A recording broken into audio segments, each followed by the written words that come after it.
Hey, be sure to visit my website, www.saracarter.com, for my latest reporting and stories. And while you're there, be sure to subscribe to my email list so that we can stay in touch. And that's really important, guys, now that we have been made fully aware of how our government is consistently interfering in our ability to communicate to one another. And I think that's just unacceptable. It's mind-blowing that in the United States of America that we're dealing with this situation, and we should not be dealing with that. It's actually quite frightening. And I actually at the border right now. So you'll be hearing this after I get back.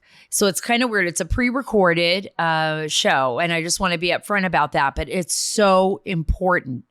It's so important. I've got Chris Cabrera. He's the spokesman for the National Border Patrol Council. He'll be coming up, and that's with the local 3307 here in the Rio Grande Valley. And we will be breaking down every aspect of this border crisis. And especially, I'm kind of sitting here in a waiting game right now to see what's going to happen. Title 42 is expected to be removed in the next few days. But let me tell you something, folks. It's so bad already that even when Title 42 is removed, it's just going to make it worse. It's already there. It's already bad. This is what I'm trying to get to the point. It's all talk. Title 42, yes, there are people on the other side, and we'll be talking about that coming up in a moment before we get to Chris Cabrera. But guess what?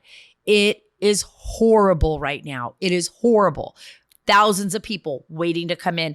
I'm here because the mainstream media and the Democrats are literally shrugging off this issue. But you deserve to know the truth. You really do deserve to know the truth. So don't go anywhere. We have a ton of important stories to share with you.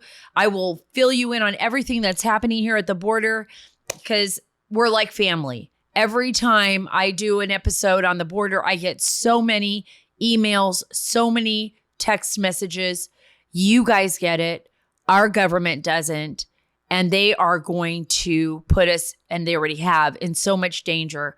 It's not even funny. I'm terrified of the national security implications of this open border. Hey, everyone, please follow and subscribe. Get all the links at saracarter.com. That is saracarter.com. And while you're there, sign up for our email list so that you don't get shadow banned.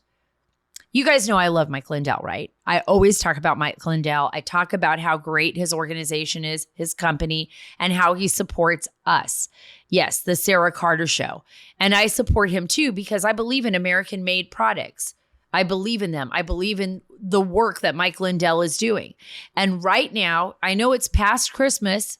I know it's past Christmas Day, but it's still before New Year's. And right now, for a limited time, you get the MyPillow 6-piece towel set. Listen to this. Originally $89.98, and now you can get it for $39.98. So you could get the full 6-piece towel set at mypillow.com for $39.98. You could do that as long as you use /Carter. Use the promo code Carter. There you'll find deep discounts on all MyPillow products and get your free 6-piece MyPillow towel set for only $39.98. Shop mypillow.com /Carter, promo code Carter. That's mypillow.com /Carter. So the Dems and the media are completely ignoring the border, and they're lying to you about it. Not only are they ignoring it, they're just lying to you about it. They're lying about what is happening here. They're lying about the humanitarian crisis. There is a huge humanitarian crisis. We have so many children and people that are being damaged by this open border. The drug traffickers, the human traffickers, the cartels, they're just amassing hundreds of billions of dollars off this open border. People in NGOs that shouldn't even exist because they're helping traffic human beings. I totally believe that. And by the way, I also believe that the Biden administration is also helping traffic human beings into this country because they left it wide open. So they're working hand in hand with these cartels, right? They're not trying to stop the cartels. They're not trying to stop the human traffickers. They're really not trying to stop the fentanyl. They put our Border Patrol agents, our federal agents' lives on the line every single day. The DEA, our Border Patrol, our DPS, Texas Department of Public Safety, doing a phenomenal job with Governor Greg Abbott. They put their lives on the line every single day. And guess what? They apprehend the migrants and then they're kicked free into our country. That's what happens. It's the saddest state of affairs we could ever imagine. And I want to share this clip with you. It is of ABC so-called journalist Martha Raddatz interviewing Governor Greg Abbott. Take a listen to this. The border wall, you talk about open borders. I don't think I've ever heard President Biden say, we have an open border, come on over. But people I have heard say it are you, are former President Trump, or Ron DeSantis. That message reverberates in Mexico and beyond. So they do get the message that it is an open border, and smugglers use all those kinds of statements. Oh my gosh. Oh my gosh. She is such a flat out liar. And you know what else? You know what bothers me so much? I'm going to prove to you that she's a flat out liar. And she's trying to turn this on. This is this political game, right? It's a political game that is extremely dangerous. Everybody knows when you go to the border and you ask, why are you here? Because President Biden wants us. Because he said so in the beginning. Because he promised to keep the border open. Oh, guess what? It was also President Biden, wasn't it, who just basically took away every executive order that President Trump had on that border to secure it. It was President Biden that did that. He wants this border wide open. Everybody knows it. What Martha Raddatz is saying is patently false. This is how they try to lie to the American people. So people who don't watch me, don't listen to me, don't read the stories, don't go to Fox News, that's what they believe. That's how they believe. Here is Joe Biden in the Democrat debate. I want you to take a listen to this and tell me that he didn't invite people over. And there's a lot more than this, but listen to this. President Biden, you recently said for the first time that the Obama-Biden administration made a big mistake in deporting millions of immigrants, but you didn't publicly speak out against it at the time. What commitment will you make tonight that as president, you won't deport millions again? Number one, I said that it took much too long to get it right. And the president did get it right by DACA, as well as making sure that he tried to protect parents as well. And, by the way, moving on an immigration bill as well. The fact is that we already had a vote on an immigration bill, by the way, and Bernie voted against it, the immigration bill. Had he voted for it and it passed, we'd already have 6 million undocumented would be citizens as I speak right now. But I will send to the desk immediately a bill that requires for access to citizenship for 11 million undocumented folks, number one. Number two, in the first 100 days of my administration, no one will be deported at all. From that point on, the only deportations that will take place are commissions of felonies in the United States of America. So to be clear, only felons get deported and everyone else gets to stay? Yes. Yes, and the reason is it's about uniting families. It's about making sure that we can both be a nation of immigrants as well as a nation that is decent. If immigrants know they're not going to be deported, that's the incentive. And by the way, everybody who crosses that border illegally is breaking the law. You can't just go, trust me, try going to Germany and tell them that you want to get on their, program, their welfare program. You need housing. You're going to get some medical attention, that you're going to bring your whole family with you and just go there. Go to Germany, go to Poland, go to Japan, go to Mexico for that matter. Try crossing the border from Guatemala into Mexico and asking the Mexican government to do everything for you. With no questions, if, ands, or buts. Just, you're going to kick me free, but yet I'm going to get a check somehow. I'm going to be taken care of. All my family's going to be taken care of. And by the way, he talked about reuniting families. I want you to think about this. Think about all the unaccompanied minors that are coming into the United States, which is completely overwhelming. Overwhelming. In the hundreds of thousands. Right? These are unaccompanied minors, meaning they're under the age of 18, some of them as young as 5, 6 years old. Remember the group of kids that was found huddled together? Thank God they survived. I think one was like a toddler in the arms of a 7-year-old, and they were all abandoned on somebody's ranch out here in Texas along the border. Now imagine all these kids coming across, and some of them have been raped. Some of them have been abused on this, journey to the United States, this illegal journey with illegal traffickers. Now imagine that our government, which it is doing, is handing these children over to parents who haven't seen them, or guardians who they don't even know, who may not even be related to them, blood related, who may be using them in a sex ring or something in the United States, because we've seen that happen as well, or taking money for foster care, whatever, abusing them. Now imagine our government is part of that process of delivering those children to their abusers. Guys, that's what's happening. How can we be so naive? I know you're not. So you got to ask yourself, why is our government doing this? What benefits our government from allowing people to just flood in with no controls, no regulations, no laws in place, just doing whatever they want? And then we deliver the children like we're part of the trafficking ring to people who they don't even know. And then we're releasing people into the United States, into our communities, into your community, into your community. Think about this. Who we haven't done medical examinations on, who we have no background checks on, we just don't even know who they are.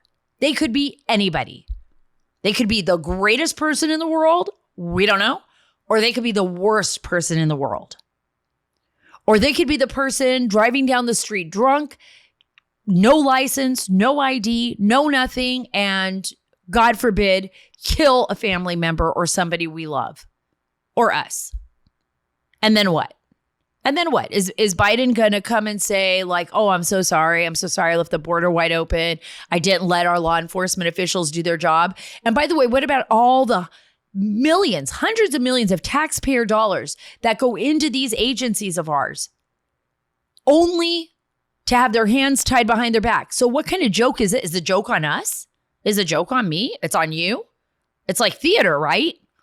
It's theater. Okay, we're going to put a bunch of people at the border, and then we're going to pretend to apprehend them, and then we're going to release them into the country.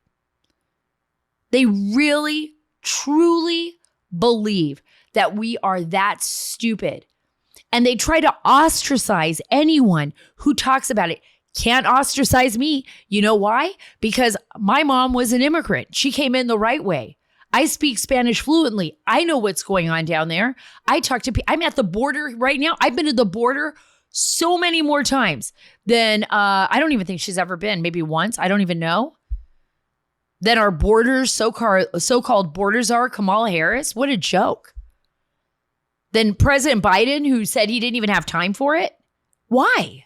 Do you ever think? Like, why? Why don't you have time for one of the biggest national security threats facing our country that you created, President Biden? And of course, you guys all know this. If you speak out against this humanitarian crisis like I do, if you say anything, if you try to protect the children that none of these people in our government have ever even spent but a moment with them. They're not even thinking about them at Christmas. I should be, buying Christmas presents and finishing the house right now for the kids, for my kids. I'm down here on the border. But the minute I start talking about the humanitarian crisis, the minute I start bringing up all of these issues, it's not to keep people out of this country. We are from everywhere. I believe we need to have immigrants, migration legally to protect them and to protect us. But if we say that, all of a sudden we're a racist, a far-right extremist. That's according to Ohio Senator Sherrod Brown. Listen to this. I don't hear a lot about immigration from voters except people on the far right that always want to gain political advantage by talking about it. So it's only the right then, right, Sherrod Brown? It's only the right. So if we talk about helping children, if we talk about exposing the criminals that are at the border, those human traffickers, the drug dealers, the cartels that are delivering literally death sentences to our own children here in America, that's just a right extremist view. Really? What a joke. And I hope none of you out there buy this. It is wrong and it is evil. It is exactly the left's lies. It's like we are being inundated with lies. Look at what, just think about this, for example. It's not just the border, but even if you talk about Hunter Biden's laptop, do you remember when we would try to tweet about Hunter Biden's laptop, they'd remove you, they'd threaten to remove you, they'd say it was dangerous content, this was Russian disinformation? No, it wasn't. It was literally the FBI. Our government was lying to us, each and every one of us. Each and every one of us. They were trying to change the narrative so that we wouldn't see the truth about President Biden and all the, what's his favorite word? Shenanigans. All of the crap that he has been involved in with China and Ukraine and lining the pockets of his family and his son. They were trying to hide that from you. You should be outraged by this. That the FBI was weaponized to hide the truth from you during an election. Absolute election interference. And by the way, that 51 senior U.S. intelligence officials signed on to a letter to lie to you. They are lying to you about the border. They are literally lying to you. And they are covering up. They are covering up because, trust me on this, they know they effed up. But they don't really care because in the end, they think it's going to benefit them either with a voter base or with whatever, the lining the pockets of all these NGOs. I'd like to know how many of these NGOs are really good friends with the Biden family and people in Washington, D.C. Watch. We'll do a rundown on that one day and you're going to be stunned. And they're lining all their pockets. Right? But it's not just that. It's just everything. We are being lied to consistently. That's the reason why I did the Dark Wars podcast. That's the reason why I'm focused on telling the truth. That's why I'm down at the border right before Christmas, the whole week, because of Title 42 going down conveniently on the 21st, right before the holidays. Well, the floodgates will be wide open.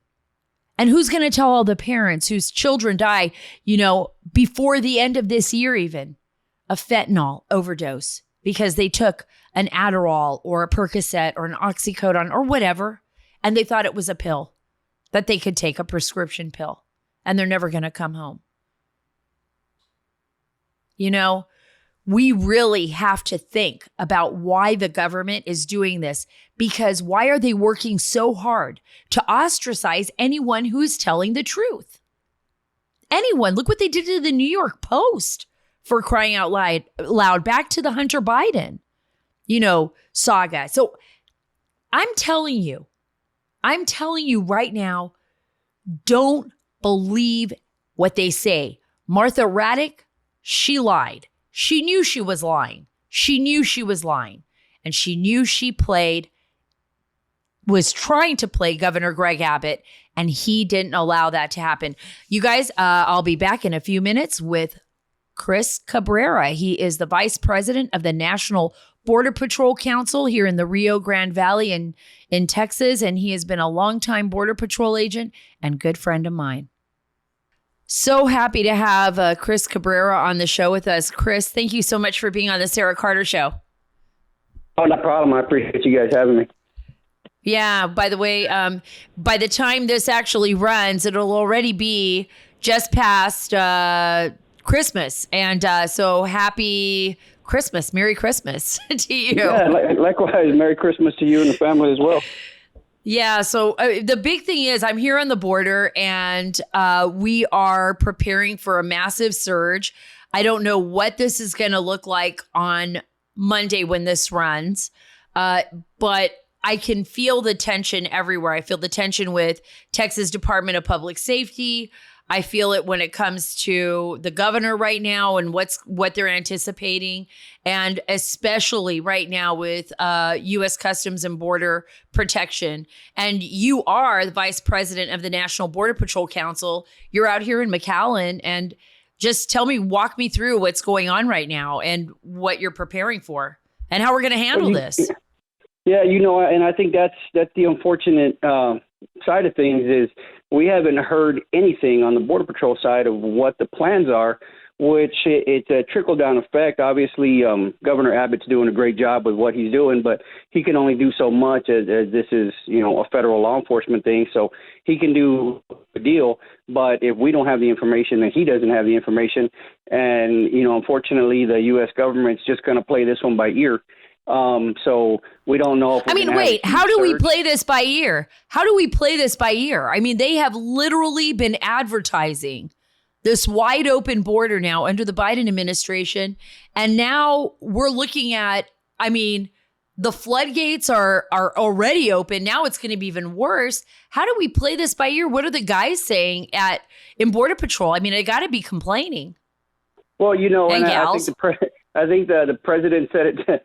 He summed it up when he said there's more important things going on right now. And we don't believe that as Border Patrol agents. Obviously, this is our primary job.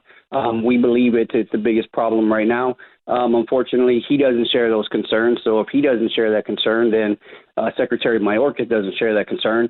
And, we're just on the outside looking in as far as looking for help. They're trying to flex manpower into different areas, but we don't know exactly where these surges are going to hit, if it's going to hit everywhere at once or one or two particular locations. Right now, our West Texas areas are getting hit really hard, same with California and Arizona.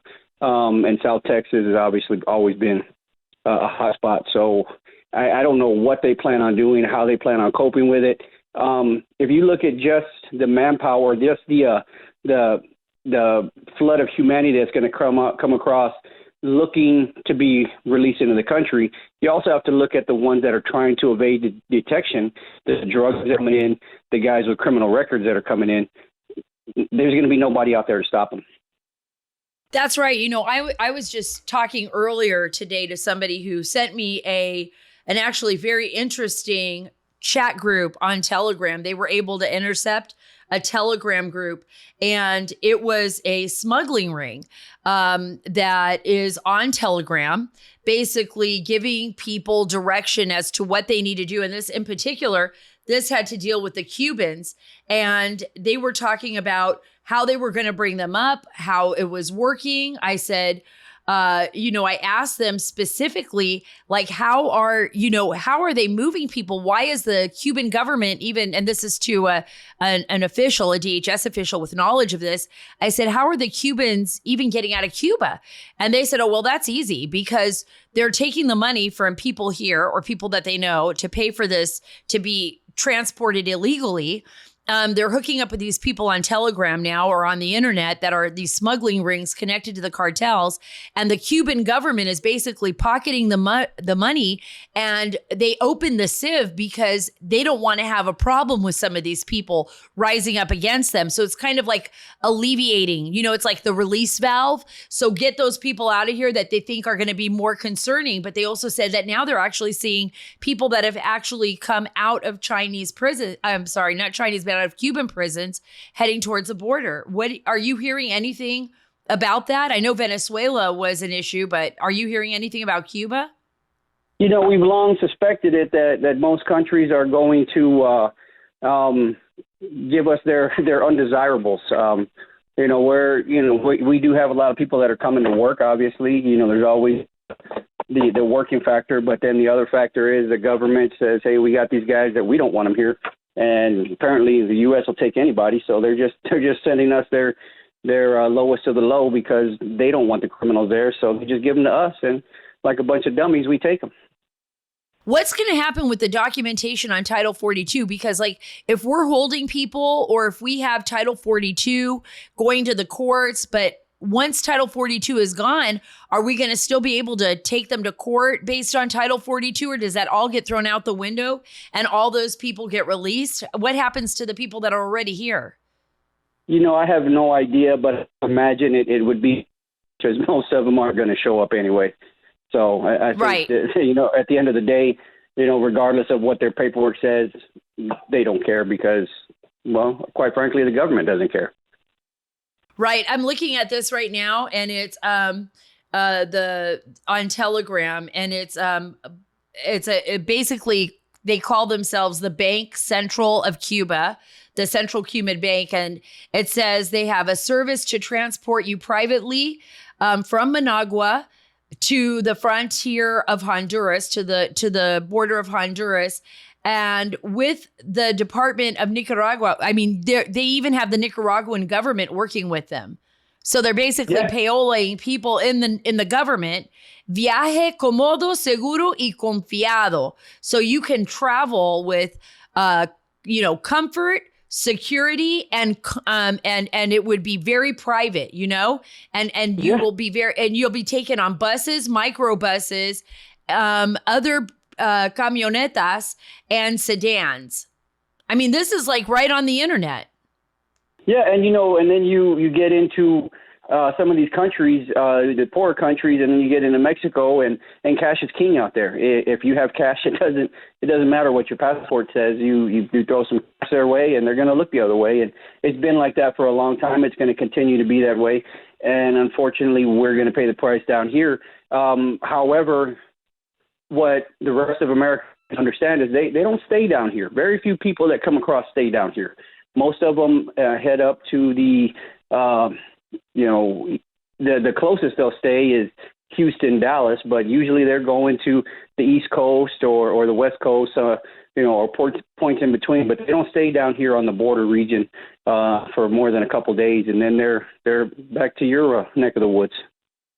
Yeah, see, this is where I think people really don't get how dangerous this is.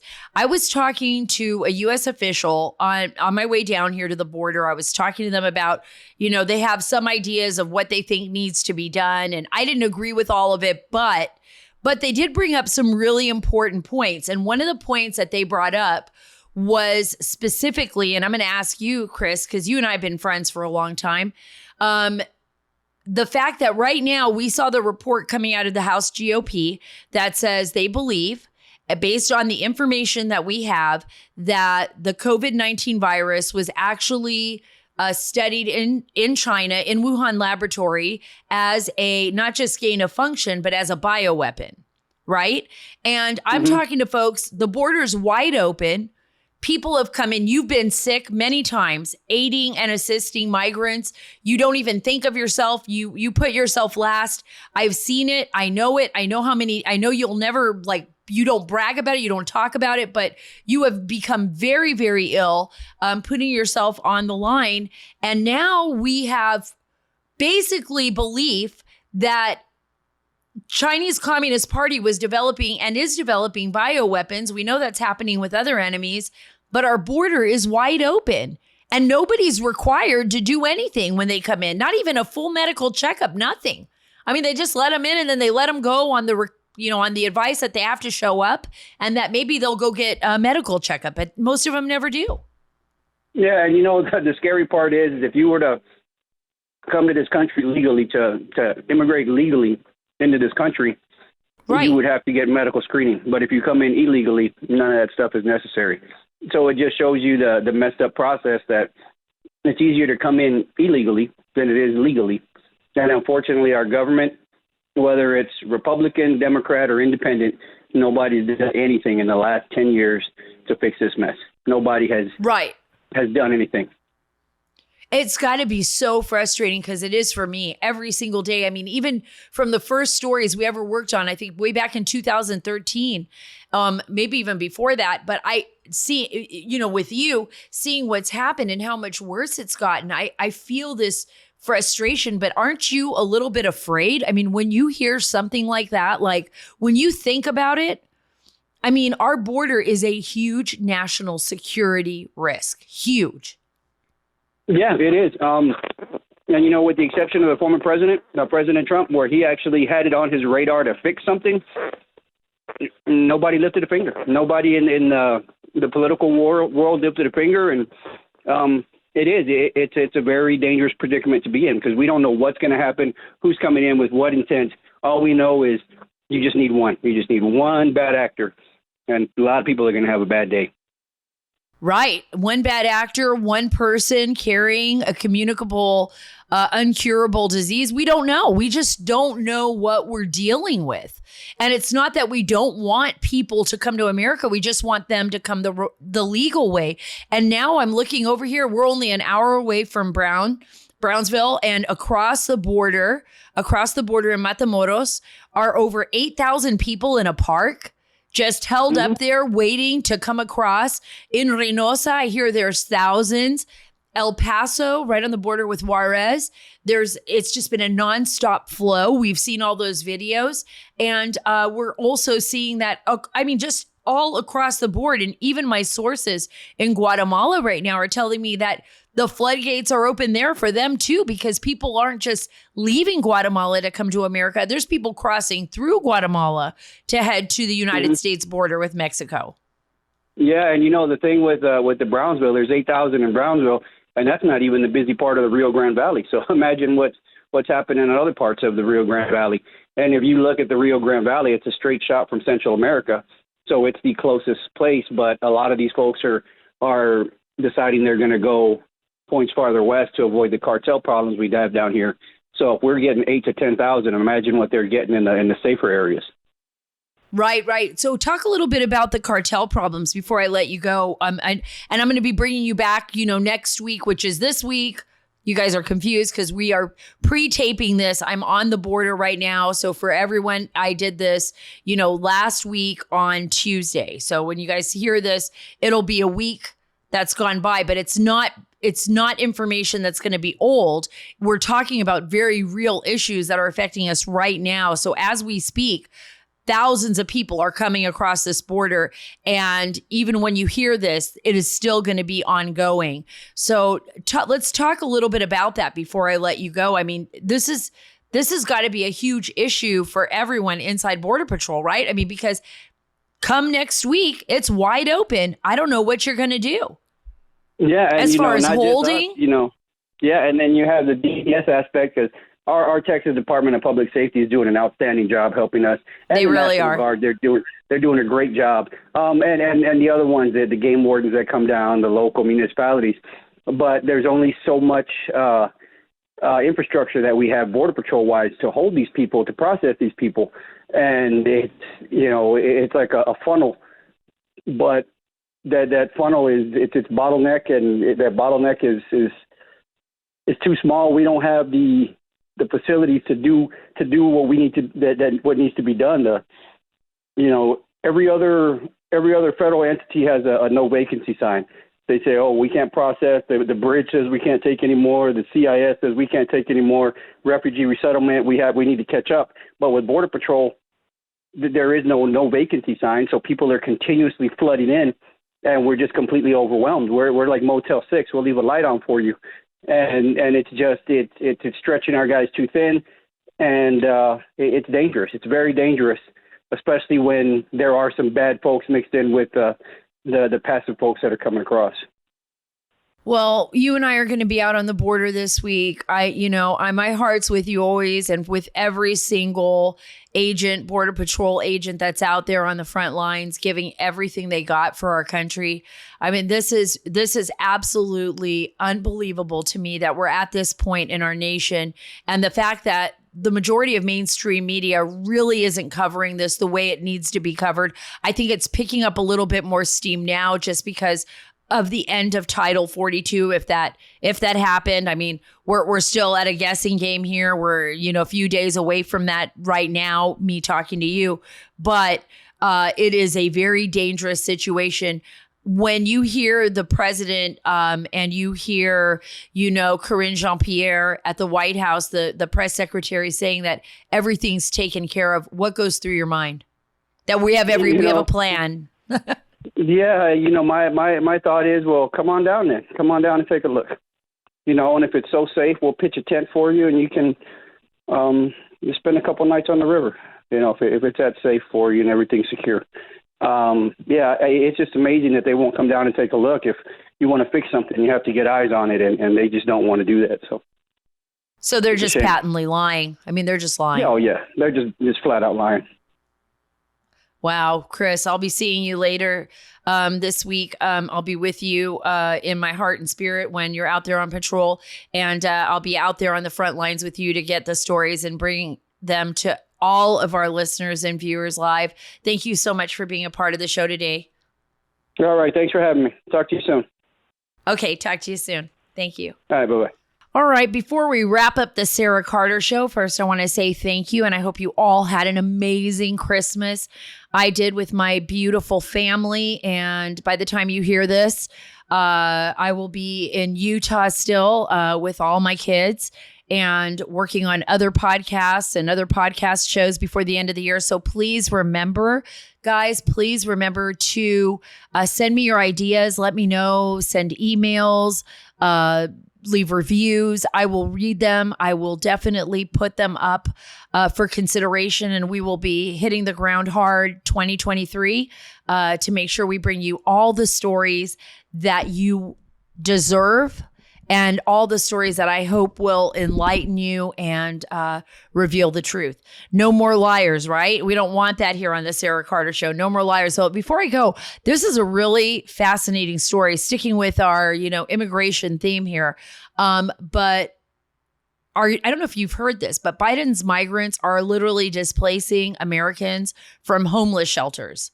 So we have so many illegals coming into the country that we haven't deported that it's so overwhelming. ICE is just kicking them free. Border Patrol is just kicking them free. Nobody can house them. They're all over the place. And now they're literally displacing Americans in homeless shelters. So listen to this. This is from the Breitbart and the Wall Street Journal. Tens of thousands of economic migrants invited by President Joe Biden are displacing Americans from homeless shelters. And this was just before Christmas and now just before New Year's. The newspaper reported on December 15th, that is the Wall Street Journal, from El Paso, Texas, where many job-seeking migrants are being released by Alejandro Mayorkas, that the migration policies there aren't working, and so they're taking over the shelters. John Martin, deputy director of El Paso's Opportunity Center for the Homeless, said the Opportunity Center's 5 shelters traditionally focus on the city's local homeless, which makes sense because they do have a population of homelessness inside El Paso. But since August, they have routinely housed migrants that are now being released into the city who are also homeless. So we're bringing people in and just kicking them out into the streets. That's how much the Democrats care about the migrants, right? On Wednesday, the group's Welcome Center housed 129 people, all of whom basically nearly all of whom were migrants. And that was just before Christmas. They said their ideal capacity is 85 at the Welcome Center, and a nearby men's shelter housed nearly 200 men Wednesday, 60% who were migrants, in a space meant to house 100 to 120 people.